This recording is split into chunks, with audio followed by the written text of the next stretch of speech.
Okay, let's get started. Good morning, ladies and gentlemen. Today we welcome Mr. John Price, Deputy Consul General of Australia from Los Angeles.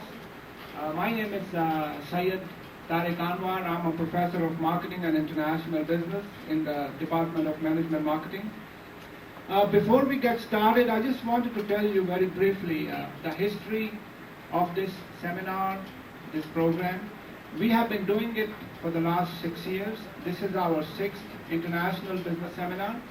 The previous seminars have been done, the countries were China, Spain, India, Germany, Scotland, and then we had Argentina, and last year we had Greece. So what we do is, every year we invite a big dignitary from Houston or Los Angeles or other places, and we ask them to tell us how to do business in their countries. Now this seminar is not just an effort of one person. There are a lot of individuals, a lot of organizations, they have been helping us in the last 6 years. Basically, it's done in conjunction with City of Amarillo, Amarillo College, Amarillo Public Library, and then we have some other organizations, of course, WT and College of Business. So for this campus, it's always sponsored by the College of Business.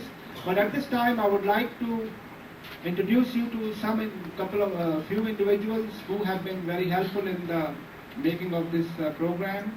Mr. Don Paxton, he's the chair of International Week, is down here. Okay, Mr. Luke Morrison is the director of Amarillo Public Library. And then we have Mr. Frank Nelson, he's representing Amarillo International Club. And then we have Michael Pilfrey. Is Mike here? Okay, Don just came in. Don is the chair of this International Week, and it's been going on. Don is over there. It's been will be happening for the next 3 days. And then we do have some other individuals who have been extremely instrumental helping us in the making of this program. Mr. Paul Lyman is over there. Mr. Paul Lyman. And then we have Tony Ripma. Tony is here. And then, did I miss anybody? Okay, so let's get started. At this time, I would like to invite Dr. John Cooley, and he will introduce our speaker.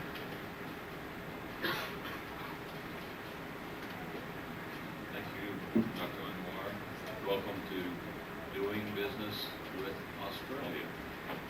I met John just a few minutes ago, and I was talking to him about the wonders of the internet, or surfing the internet feverishly. And interesting things about Australia. You know, they're going to have the Olympics in 2000 in Sydney, and the budget is $2.3 billion. I said, that's amazing. So I was there in 1956.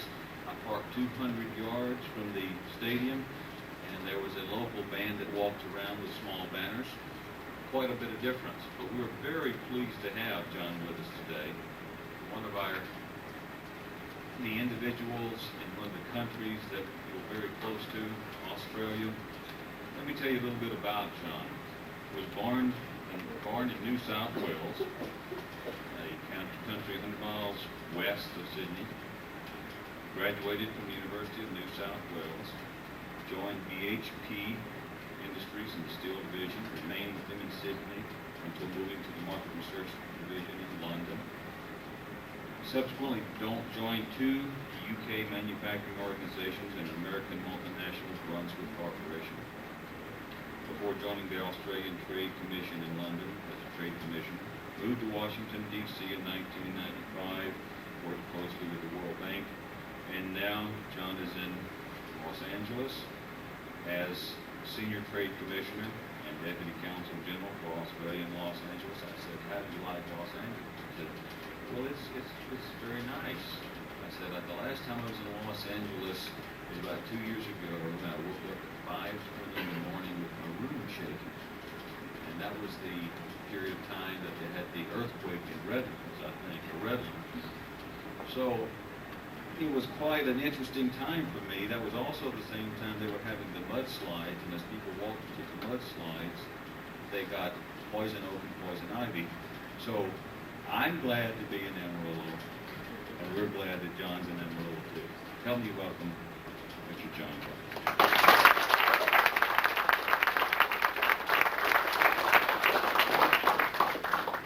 Well, thank you very much. It's a great pleasure to be here, and thank you very much for the hospitality which has been shown to me. I've been up since 7 o'clock this morning, actually, going around that marvellous canyon just outside here. It's very spectacular. And, thank you, Luke, for taking me out there. The Australian Trade Commission is a partnership between the Australian government and private enterprise.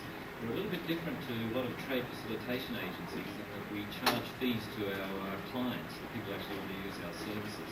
And so if an Australian company is looking for us to help them export, then we charge them, and that concentrates everybody's mind, I can tell you. The company that gives us the brief and also us and actually the delivery of the service.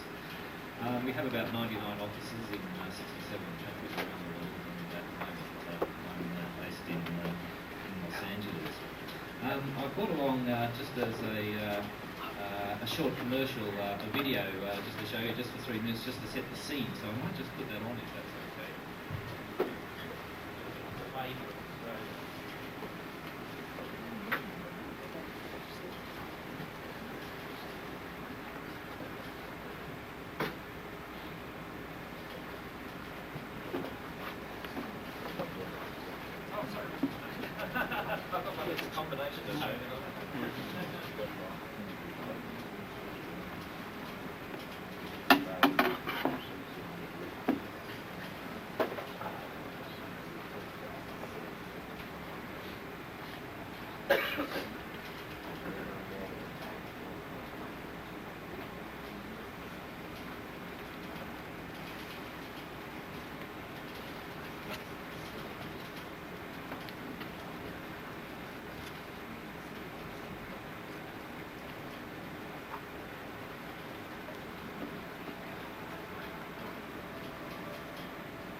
Circles are, of course, the Olympic rings, and I'm selling tickets for all those who want to see me afterwards.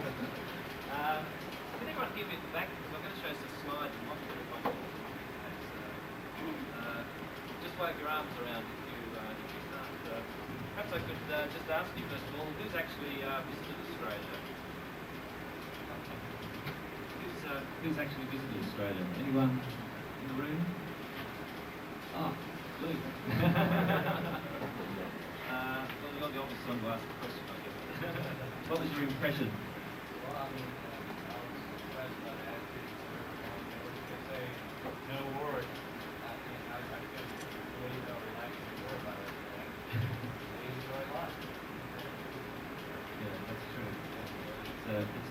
It's a friendly country, and in fact, the Australian Tourist Commission did a survey just recently among Americans, just asking about perceptions about Australia, and that was the number one thing that they came up with, was the friendliness of the country, and they changed their whole advertising strategy. Then they dropped Paul Hogan and decided to use someone else.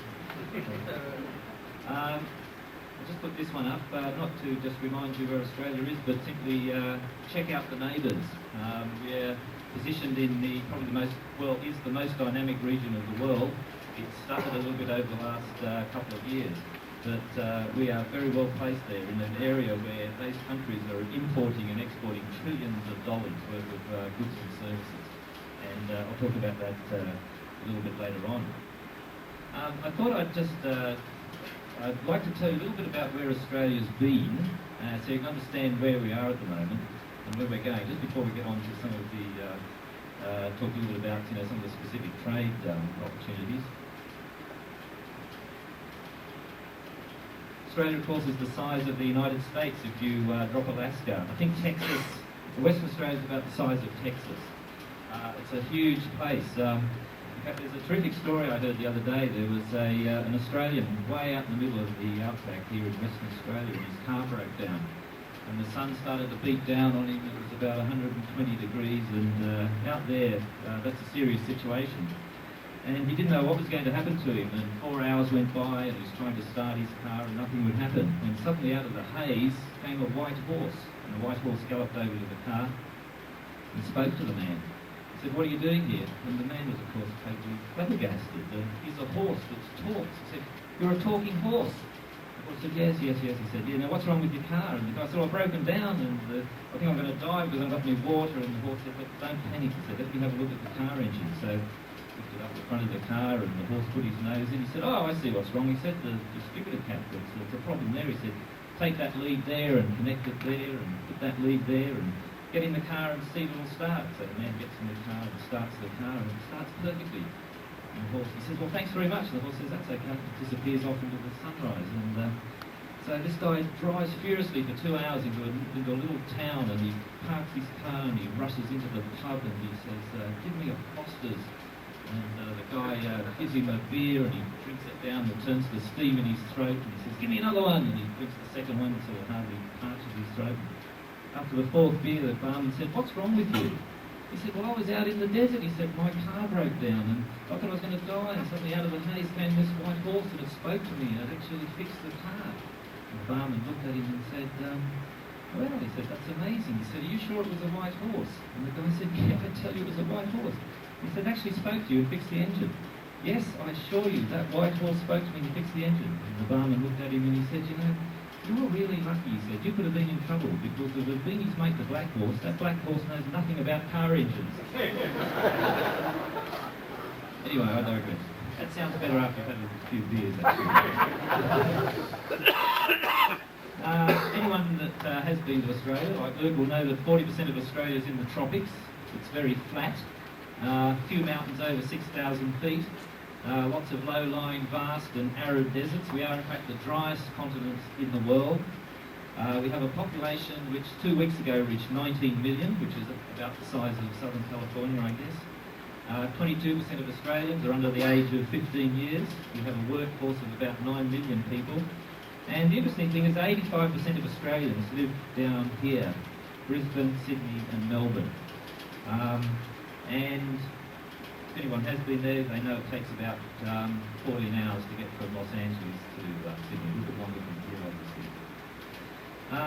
I guess one of the problems that we have in trying to get across to Australia, just how much it has changed in the last 40 years, is that we don't really have any national brand that actually portray that image. We have, I think, that unlike the United States, for example, where you can learn something about the complexity and sophistication of the market by their brands, Microsoft, IBM, Ford, McDonald's, says something about the sophistication and complexity of the market. In Australia, we don't really have that. I guess we've got Qantas, I guess we've got Foster's, and you all know about Crocodile Dundee. They're sort of very much lifestyle sort of images, I guess. But there are two things which are really putting us on the map.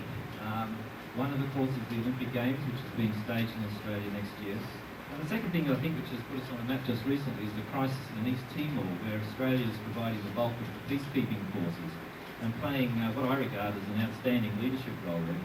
I think both these events have focused the world on Australia and its capability, and particularly our role in Asia.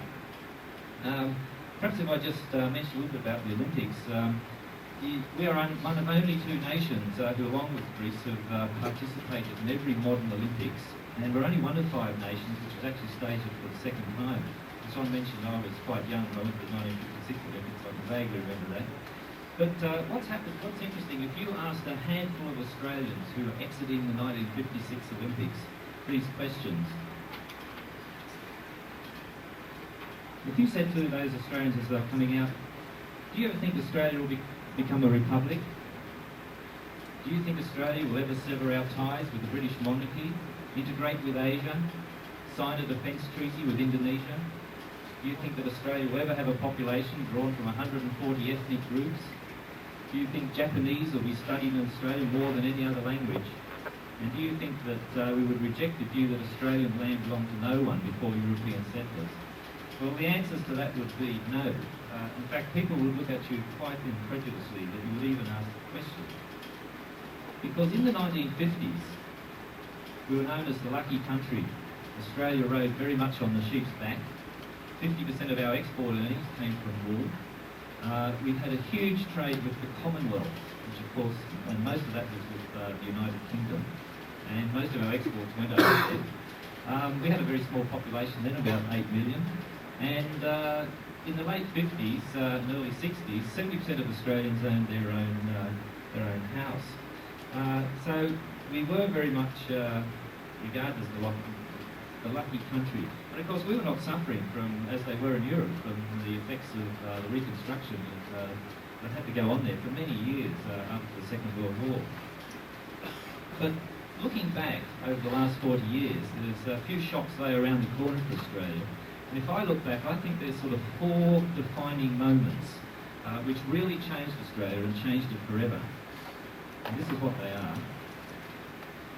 Perhaps I might just talk a little bit about just each of those. I'll just talk about the first one.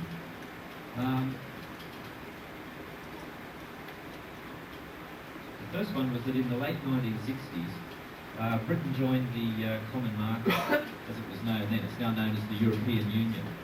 And this was a huge shock for Australia because economically, politically, emotionally, Australia was connected to the United Kingdom. The Queen of Britain was, and she still is, the Queen of Australia. We had a huge trade with the United Kingdom, and most of it was in rural products, and they were going to actually now do away with any preferential treatment for Australia and actually raise barriers to actually stop us from selling all our dairy products and meat and everything else there. So we're receiving no trading preferences. Above all, there would be no preference given to any Australian visitors to the United Kingdom or any part of Europe for that matter at all. So the disruption to Australia was just enormous. And people said, well, this is going to finish us off. I mean, what are we going to do? How are we going to cope with this crisis? Well, the lucky country held because what was happening at that time, whilst there was terrific pain to the rural sector in Australia, is that our raw materials industry was just coming online. And the tiger economies of Asia, which I just showed you earlier, their appetite for raw materials was enormous. And Japan in particular became a huge customer. And the one thing that Australia does have is that we do have lots of raw materials. I'll just show you actually. I mean, we have actually 40% of the world's trade in coking coal. We have 25% of the world's steaming coal, which of course is the quality coal that is used for energy production. 10% of the world's market for, we call it aluminium, 30% of the world trade in iron ore, and we are big producers of uranium, gold, and I think we have 30% of the world's production of diamonds as well, plus vast reserves of oil and gas and a whole lot of other minerals. So what happened was that we were able to substitute. And it took a while to do it, of course, but we were able to substitute what we'd lost in terms of these rural markets in Europe by starting to supply raw materials into Southeast Asia. And I don't want you to think that sort of, and we are still being supplied, of course, of rural and mining products, but don't you get the impression that Australia is just a giant quarry and a big farm. It still accounts for about half of our trade. But in terms of our gross domestic product, it actually is quite small. I think it's only about 10% now of our gross domestic product, because like the United States, Australia's gross domestic product, 70% of it is now coming from services. The next shock that happened in Australia was in the mid-1970s, when the Queen's representative actually dismissed the Australian government. I don't know how many of you are sort of aware of this, but what happened was that there was a crisis in Australia, and the Australian government could not get its money supply bill through the Senate. I think something happens here again too on those ones. But it was an impassable situation. No compromise could be reached, and the functions of government broke down. And the Queen's representative in Australia, who has a title called Governor General, recommended to the Queen of England that she dismiss the government, and she did. And legally, that's what happened. So the government was dismissed, and new elections were held, and there was a new government. So the crisis passed, but it left quite an emotional scar and a mindset in Australia that questioned really the relevancy of the monarchy to the way that changes were happening in Australia. And actually, it's taken 20 years, but in November we are just about to vote in Australia whether or not we will become a republic and we will elect a president, and whether or not we should cut finally these final links with the British monarchy. That could be a close vote, by the way. Even the Prime Minister's rather ambiguous about it. Very interesting to see what happens.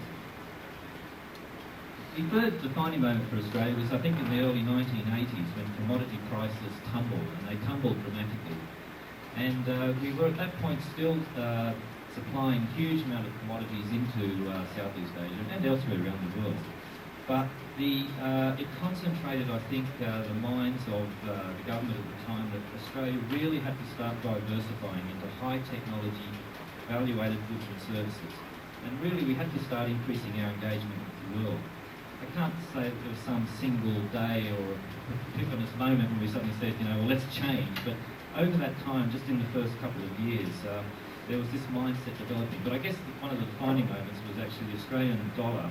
Was the government decided to float the Australian dollar in late 1983, and that probably was a significant decision, and it probably stiffened the resolve of most of the Australian government at the time.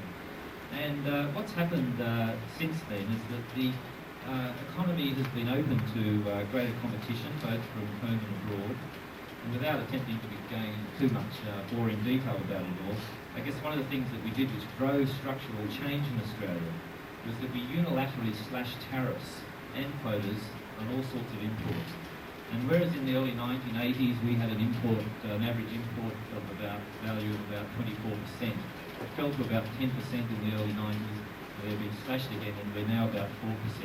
And I think we were one of the lowest tariffs that we have in the world is actually found in Australia. And the floating of the Australian dollar too at that time was also part of a very comprehensive program of financial deregulation in Australia. And also by floating the dollar, it allowed us the exchange rate to adjust to Australia's changing external position rather than being at a very inappropriate high level. And I think the other thing was too that there was this final recognition in Australia that our geographical location provided unparalleled trading opportunities in the supply of value-added goods and services, just not raw materials, to the economies of Southeast Asia. I think what happened in the early 1980s was probably the most significant driver of change in Australia. And the good news is that there has been a basic reorientation of the Australian economy. It's transformed Australia from an inward-looking, import substitution country to an internationally competitive and export-oriented one. We have developed highly diversified and sophisticated market. We have a technology-driven industrial base, and we have a very affluent Western-style urban population, as I mentioned earlier, of 90 million people. And in Asia, only Japan and China, might possibly South Korea, have economies actually larger than Australia. And the Australian consumer purchasing power in US dollars is well over $20,000 a head, which is of course of great interest to American companies that are looking to sell down there. We do play a very significant role in the Asia-Pacific area. We were the founders of the Australia-Pacific Economic Forum, which is known as APEC, which I guess you've heard of. We're probably the strongest supporter of APEC. We certainly are leading them in actually trying to reduce tariffs and other protective barriers. We are quite enmeshed in Asia. I mean, people quite often say to us, well, are you Asian? Are you an Asian country? But I think we've actually stopped worrying about whether we're Asian or not, or whether we're enmeshed in Asia, or whether we're part of some mythical sort of Asian hemisphere. I think that all that's happened is we've just simply got on with the job of being ourselves in the region. We have a unique intersection there.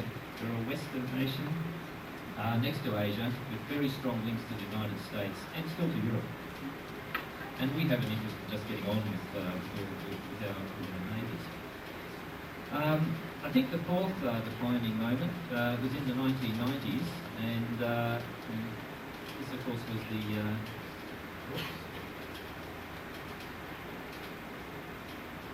economic meltdown, as it's now known in Asia. And people say to us, well, how did you come through that crisis? Well, the answer is that Australia weathered, much to everyone's surprise, and particularly the currency deal, weathered the Australian crisis very well. By the way, I don't actually think it's an Asian crisis. I think that what the world's seen over the last couple of years is an emerging countries crisis. I mean, it's happened in Russia, it's happened in South America. I think it's an emerging markets crisis, but that happened first in Asia, so I guess that's why we talk about that.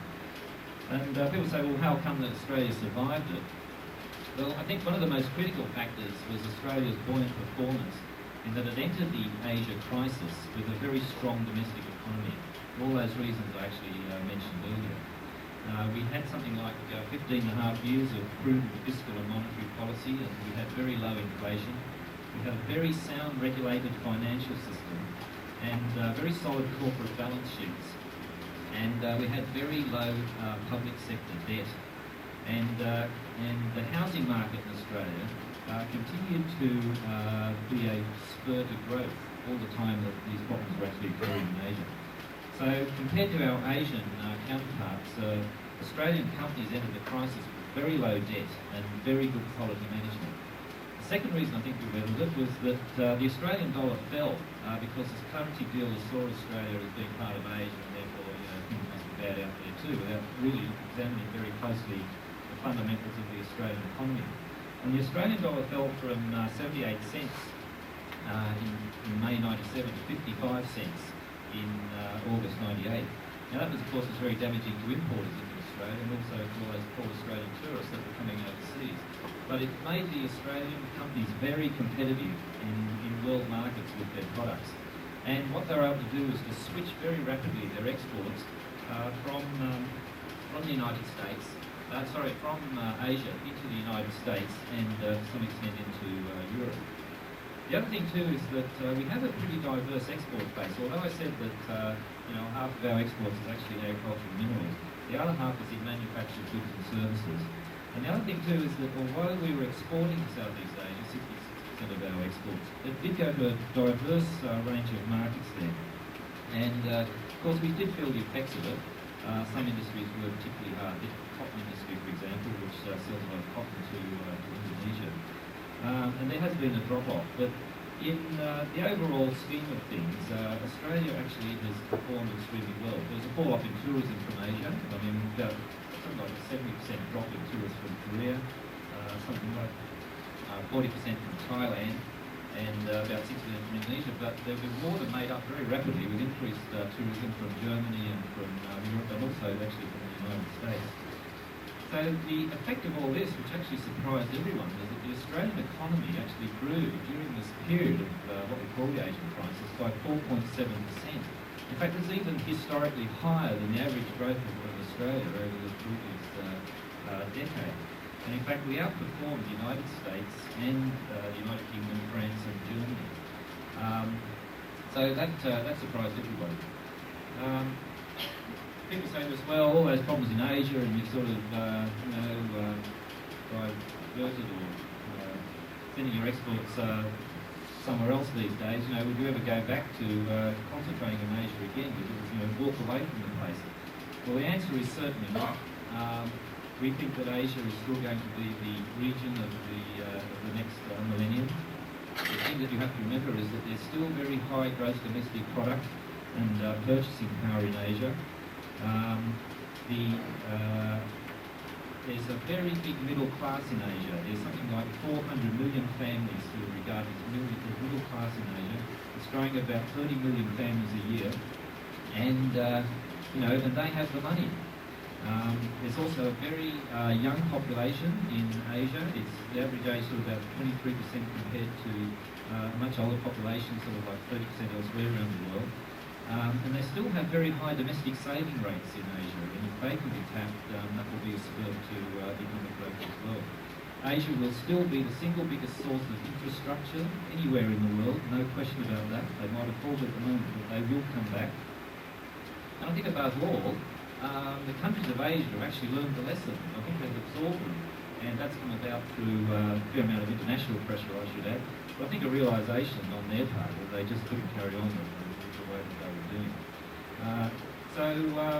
We will certainly still be a big player in Asia. I guess the only thing is that a lot of companies that what might have happened with capitalists is that they have been looking at other markets around the world.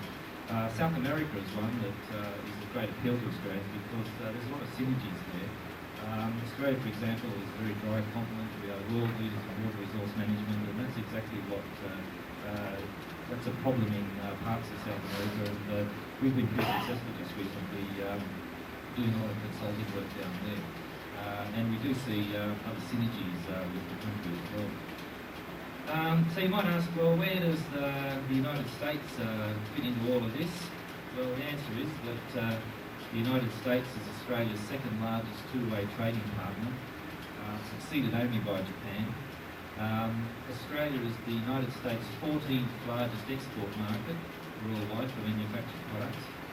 In 1998, you actually exported to us $20 billion worth of goods, which is about 10% up over the previous year, and we only exported $8 billion here. So I think that it's the biggest deficit actually, the biggest surplus that the United States has with any other country around the world. But we don't mind that. The American companies have invested huge amounts in Australia as well, and you might ask, well, how is it that we have this enormous trade between the two countries when the population of Australia is only 19 million, and it's being done without the benefit of any free trade agreements that you have with Mexico and Canada. It's being done without having to fight any restrictive trade practices that you find in Japan, and also the risks associated with other markets like Russia. And I don't know what the answer is. I guess all I can say is that we are just a very rich and rewarding market for Australia, for American organisations. Every Australian purchases about $1,000 of American imports every year. 25% of Australian imports are supplied out of the United States. 80% of that is actually capital equipment, and a lot of it is equipment that Australia, we cannot manufacture ourselves. But we also purchase $500 million worth of CDs and musical instruments, and above all, about another $500 million in cars. And we have something like 850 subsidiaries of US firms actually operating in Australia.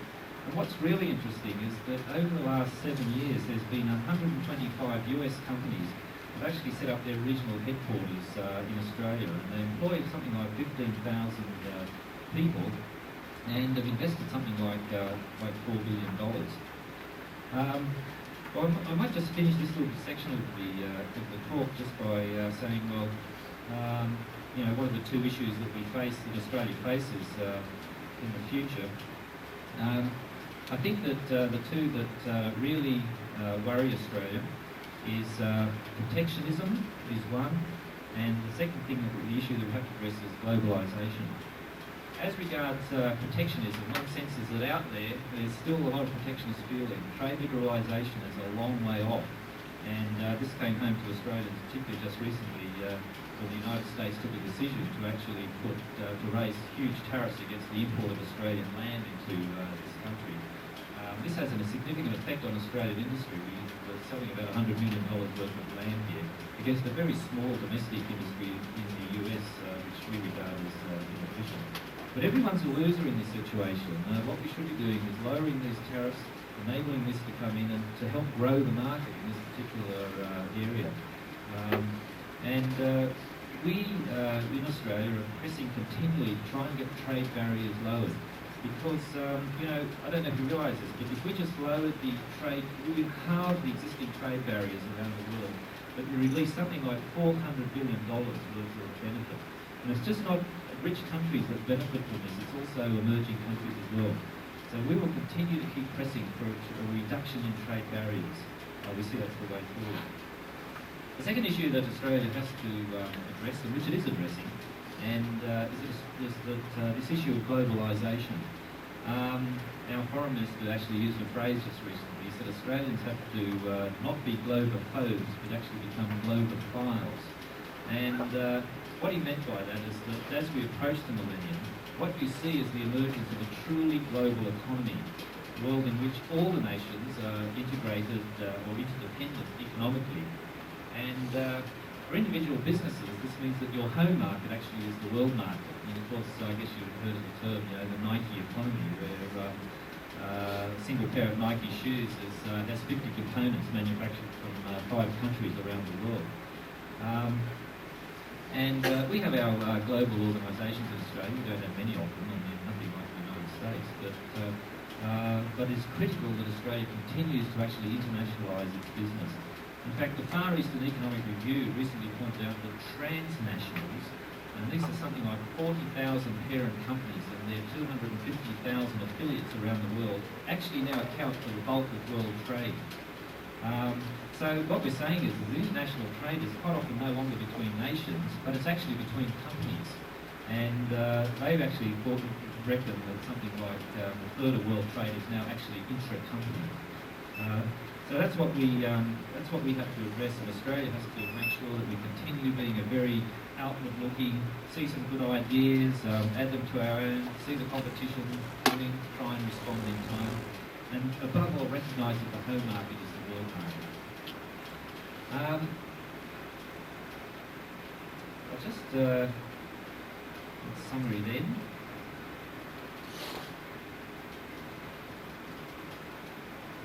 If you're looking to set up in Australia, I guess that's what we would say. Someone said, what's Australia's business and investment climate like? Well, what we would say is that these are the 4 things I think which characterise it. Very strong economy. Again, extensive ties with Asia, and we're not walking away from Asia at all. Some other things that might be of interest to you. Just put out a couple of these. If you're looking to, if the US companies looking to invest in Australia, what they don't realise is that Australia is one of the great benefits we have. We are in fact part of the Asian time zone. And this gives a lot of companies a very competitive edge, both in their communications and also in their transportation. And we've had a lot of, a few US corporations decide to set up call centres in Australia. Because of this, for 2 reasons. One is because we are on the Asian time zone. But the other reason is also the multilingual workforce that we actually have in Australia. And Citibank just recently has set up their huge call centre serving the Asian market, and so has IBM. And I might just talk a little bit about the multilingual situation in Australia. Australia is a very multicultural organisation now. I mean, 1 in 4 people are born outside Australia, 150 languages are spoken, 1 in 2 new immigrants are actually from Asia. And the distribution by birthplace is something like this.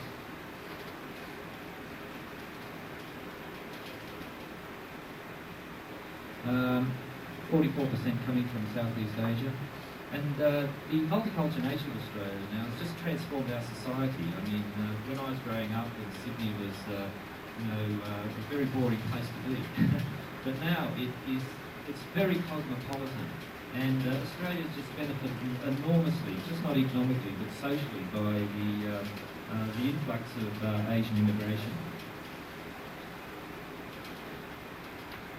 And again, just to give you a reminder about the languages that are actually spoken in Australia, my friend who was showing me around this morning asked me about Vietnamese, and I said, I've got a chart of, so there it is, 18% of the distribution of Vietnamese language in Australia.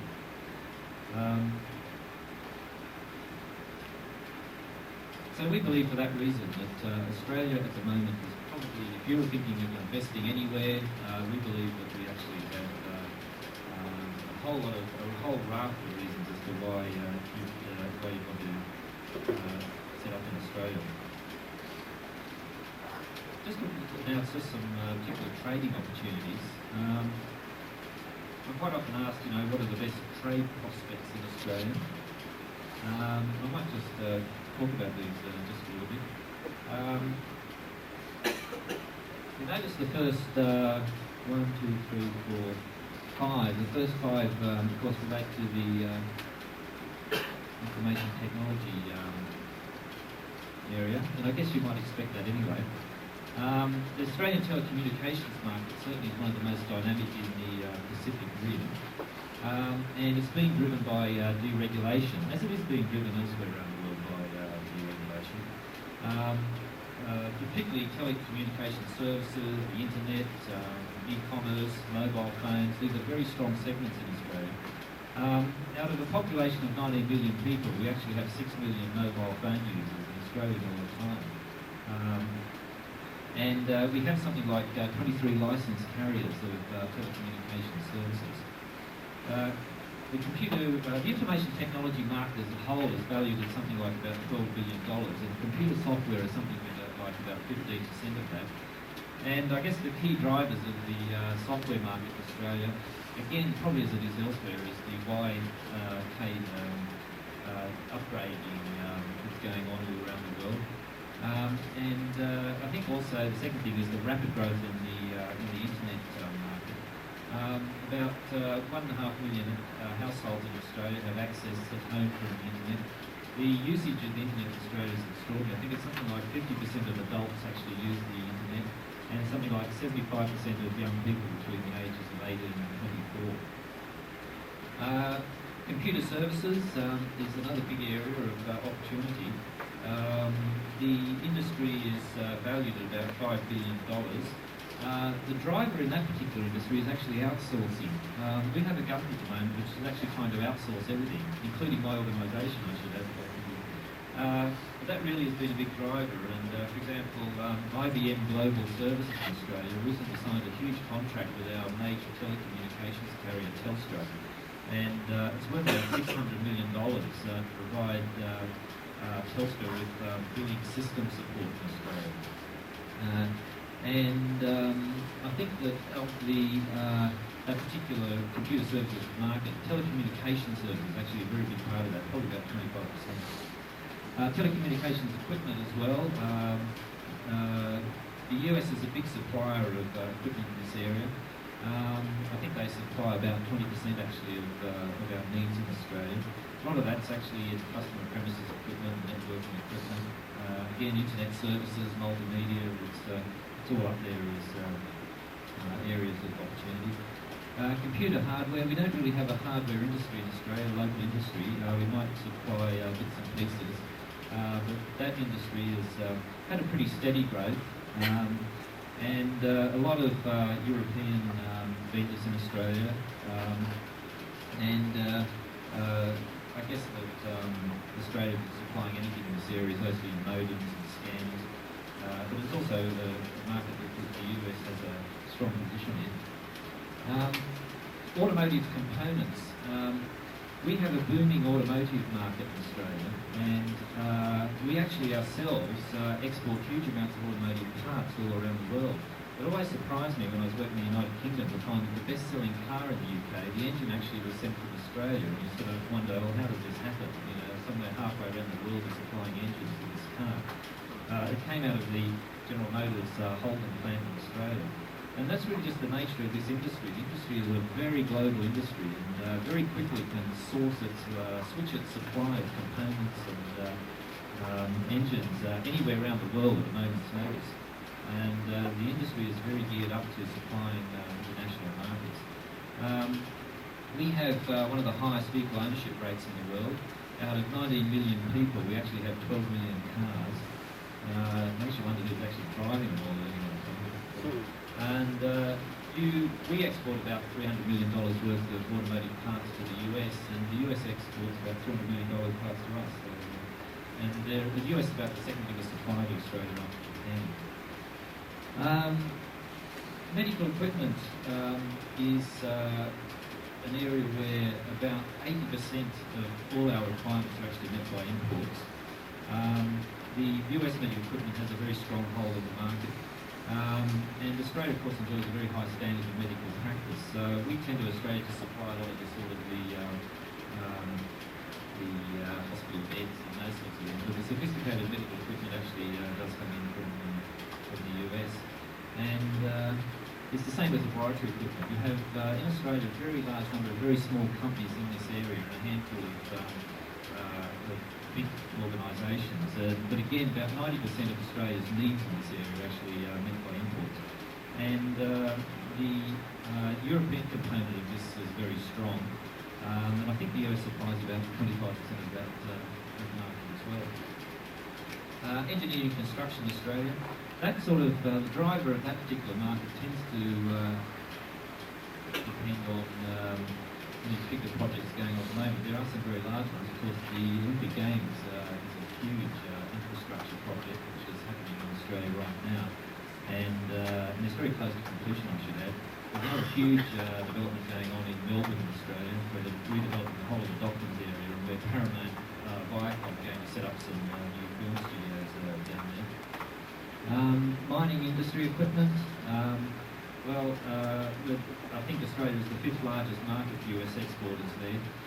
It's an industry, of course, which we know a lot about, and we ourselves also do export a lot of machinery. It's been tailored to the Australian conditions in which we feel has prospects overseas.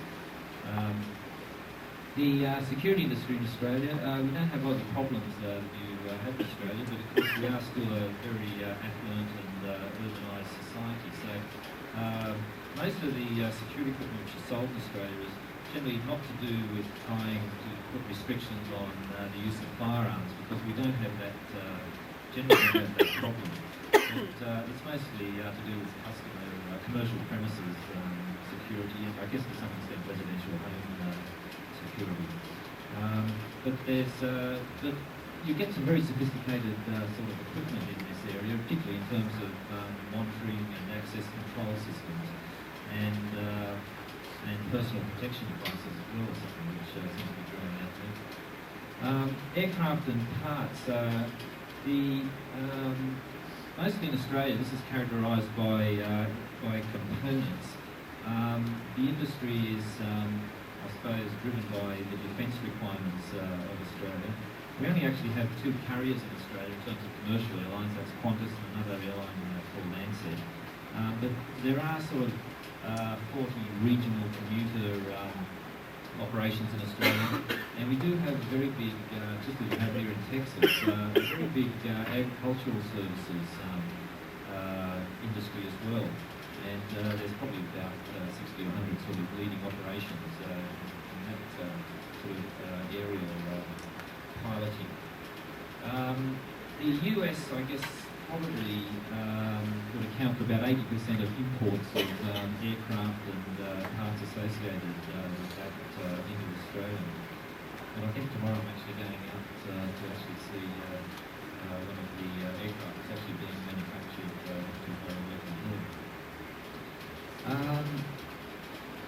Defence equipment, all Australia's defence requirements, Australia's defence treaties are of course tied up with the United States. We have the ANZUS Treaty. We look very much therefore to purchase a lot of our defence equipment from this country. I think that because of what's happening in East Timor, the government has suddenly decided to up the scale of spending on defence in Australia. I think that we've sort of suddenly found a role for ourselves in Asia, which is one of leadership in some of those peacekeeping operations, and we have to be prepared for that.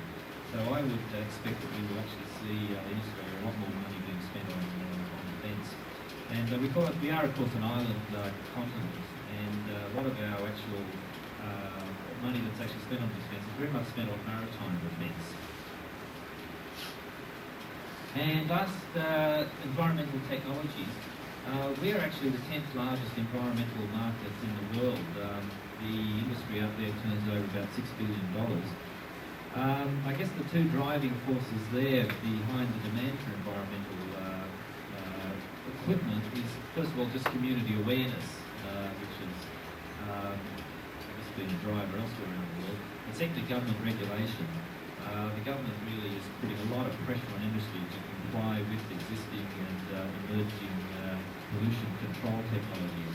And we have a number of Australian companies that are developing a lot of new technology in this area, but we also look to the United States as well for technology in that sector. So that just gives you a bit of a feel for what some of the trade prospects might be. For those of you who perhaps might be interested in doing business with Australia, I always say that look, if you go out to Australia and you're looking for someone to actually market your product out there, think of it as a partnership arrangement, because a lot of Australian companies have some excellent products, perhaps in the sector in which you are looking to sell there and which might well have a market over here.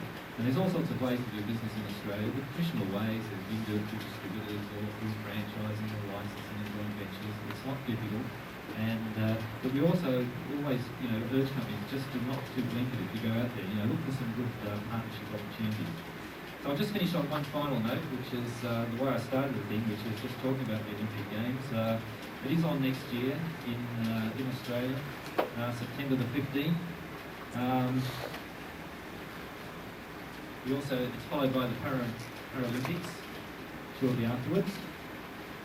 And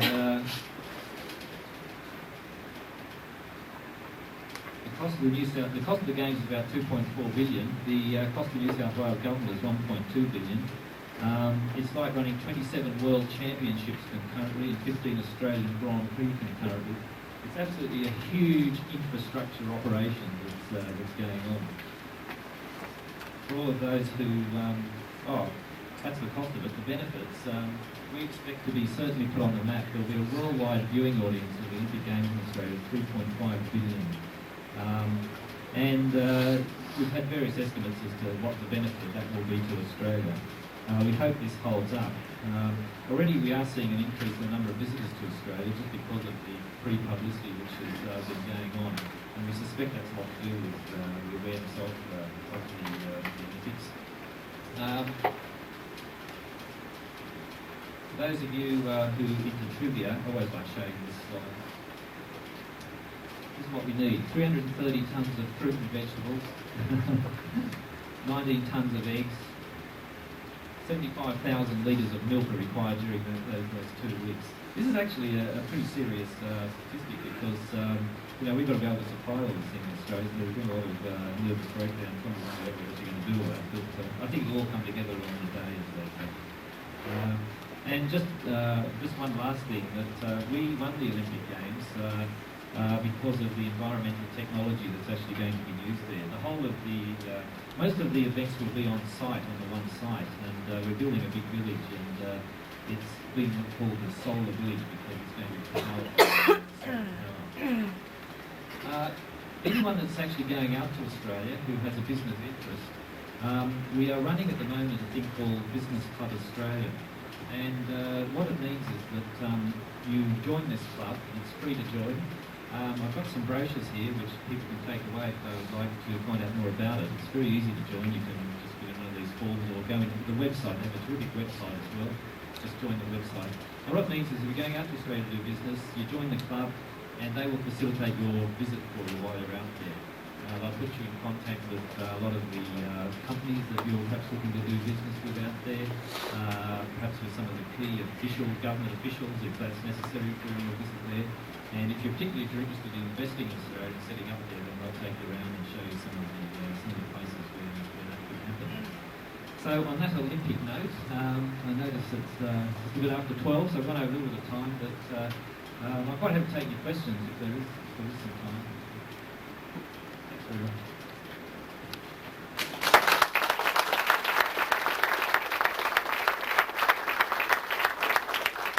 We have only 5 minutes. If we have some questions, any questions from the audience? Yes, sir. What is the Queen's view on voting for the Republic? I don't know if we actually asked her. I think she's decided that if that's what Australia wants to do, the history, I suppose, of Britain's involving the Commonwealth, if you like, is that they don't interfere. I mean, if they feel that that's what Australia wants to do, that's the way it will do. I have to say, though, that the Prime Minister, I think, has invited her out to Australia I think she was supposed to be coming out to Australia at some stage. Whether that was a public relations gesture to shore up the monikers, I don't know. But, anyway,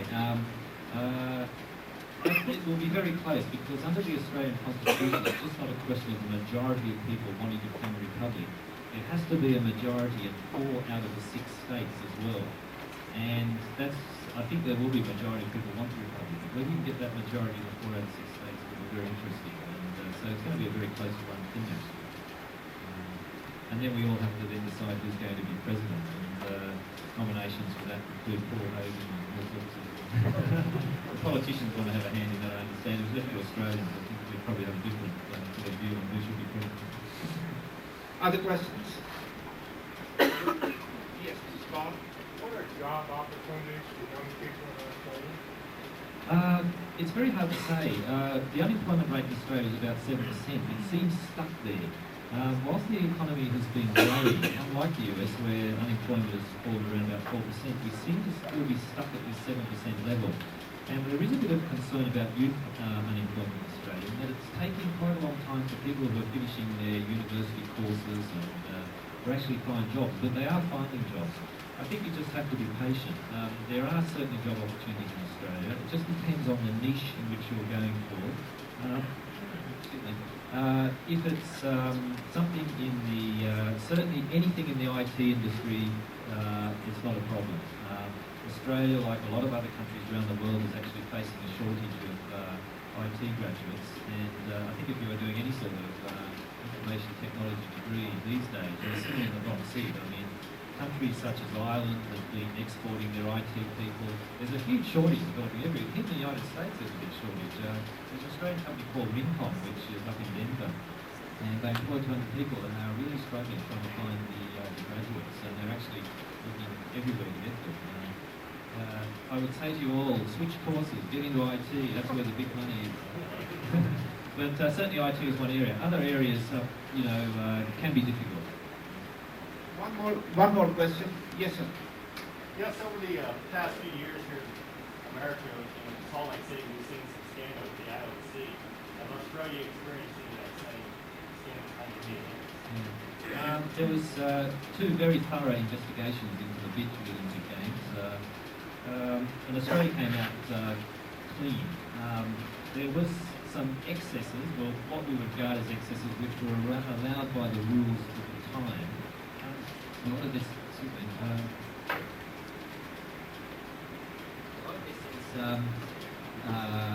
lot of this goes on with any big infrastructure project. You've got to think of the Olympic Games like a big infrastructure project, and I can tell you that with any infrastructure project that goes around the world, there will be attempts to try and, win the favour of the people that are actually awarding the tenders. And but there's a certain limit to which you can go, particularly where there's public money involved. And I think that the investigation showed that Australia was pretty clean overall. We certainly did not, there was no excesses that occurred with a lot of the other countries involved in Salt Lake City. Well, we are running out of time, but before we conclude, I just wanted to make a few announcements. But before I do that, on behalf of the College of Business, I would like to present you a small souvenir from this university. Dr. Cooley paid for that, so I did not pay any money.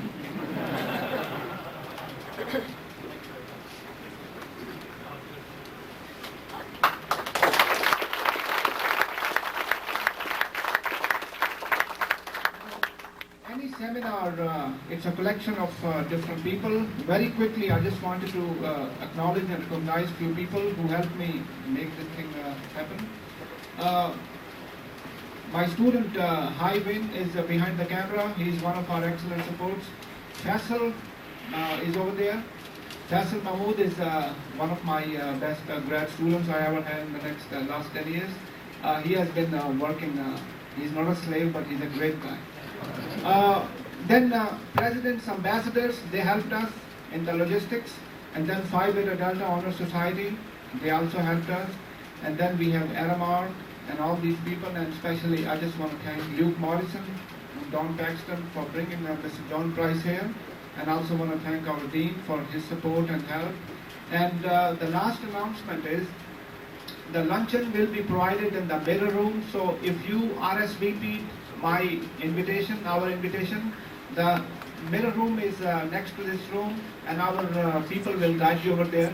But other students, they have a free food from Australia in the JPK, and it's going to start in 5 minutes, so you better get over there as soon as possible. Again, thank you for your support and help, and we'll see you next year. Goodbye.